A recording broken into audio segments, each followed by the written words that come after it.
Welcome to Moving to Canada. If you're here, you're probably considering making Canada your new home, or maybe you're already on the journey and looking for the latest updates and tips. Either way, you're in the right place.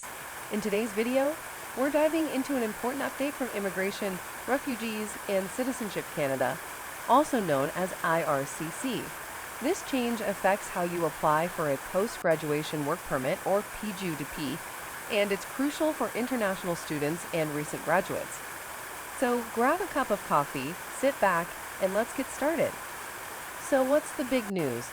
As of June 21, IRCC has announced that foreign nationals are no longer able to apply for a PGWP at Canadian ports of entry, or POEs. This change is effective immediately. You might be wondering why this is happening and how it impacts you. Well, we're here to break it all down. First off, let's talk about what a post-graduation work permit is and why it's so important.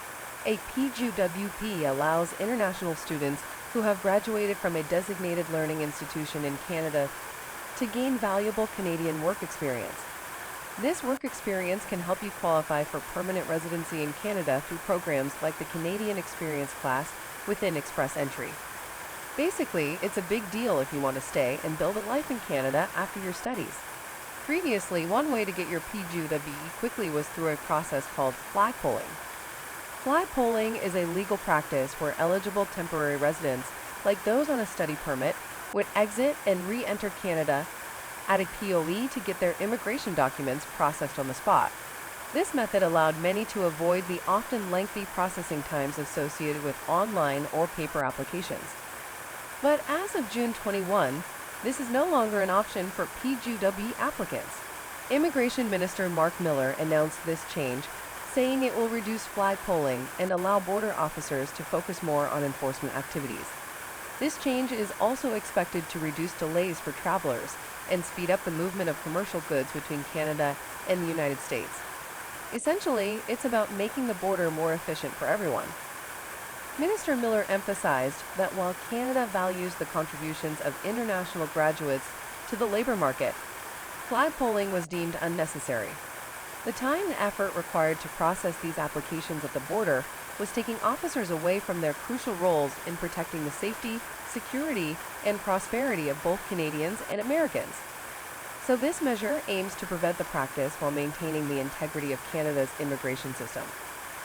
Now you might be thinking, if I can't flagpole, how do I apply for my PGWP? Don't worry, IRCC has put measures in place to help with this transition. They are speeding up processing times for in-Canada work permit applications and simplifying online application forms and processes. This means you can continue working while you wait for a decision on your new application. IRCC is also authorizing workers to start working for a new employer right away, rather than waiting for their new work permit application to be processed before changing jobs. These changes aim to address the concerns many applicants had about the lengthy processing times and make it easier for you to manage your transition from student to worker in Canada. From March 2023 to February 2024, 1/5 of foreign nationals who attempted to flagpole were PGWP applicants. This statistic shows just how common this practice was, and it highlights the significance of the recent changes.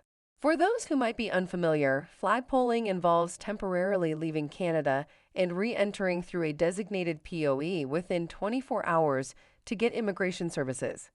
It's called flagpoling because applicants often drive to the U.S. border and then re-enter Canada without actually staying in the U.S. This process was popular because it allowed people to skip the long waiting periods associated with online or paper applications and have the chance to speak with an immigration official face-to-face. However, it's important to note that the Canadian Border Services Agency, or CBSA, advises newcomers to use flagpoling services carefully. Wait times at POEs can be long, and there are potential immigration implications if temporary residents mismanage their departure and re-entry into Canada. Moreover, newcomers engaging in flagpoling are strongly encouraged to maintain valid legal status in Canada when leaving and re-entering. Out-of-status newcomers who attempt to use flagpoling services risk deportation. Recently, the Canadian and United States governments announced changes to flagpoling services in general due to growing wait times and traffic at key POEs. As a result, flagpoling services at 12 Canadian POEs now have reduced hours of service. This means even if flagpoling is still an option for some types of applications, it might not be as convenient as it used to be. So, what does this mean for you? If you were planning to flagpole to get your PGWP, you'll need to adjust your plans. Instead, focus on applying online and take advantage of the measures IRCC has put in place to speed up processing times and simplify the application process. Make sure your application is complete and accurate to avoid any delays.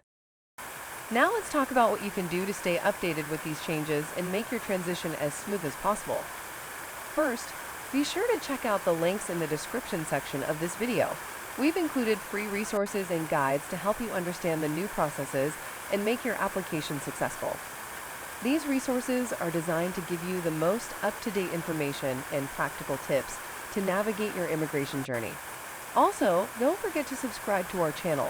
By subscribing, you'll stay updated with all the latest Canada immigration news and learn more about moving and settling in Canada.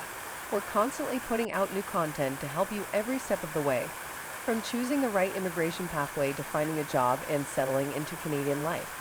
In conclusion, while the end of flagpoling for PGWP applications may seem like a significant change, it's part of a broader effort to improve the efficiency and fairness of Canada's immigration system. By speeding up processing times and simplifying application processes, IRCC is making it easier for international graduates to transition to the Canadian workforce. So make sure to take advantage of these new measures and apply online for your PGWP. Thank you so much for watching this video and being part of our community. We hope you found this information helpful and that it makes your journey to moving and settling in Canada a little bit easier. If you have any questions or need further assistance, feel free to leave a comment below or check out the resources in the description. And of course, don't forget to subscribe so you don't miss out on any new content. Stay tuned for more updates and tips on living your best life in Canada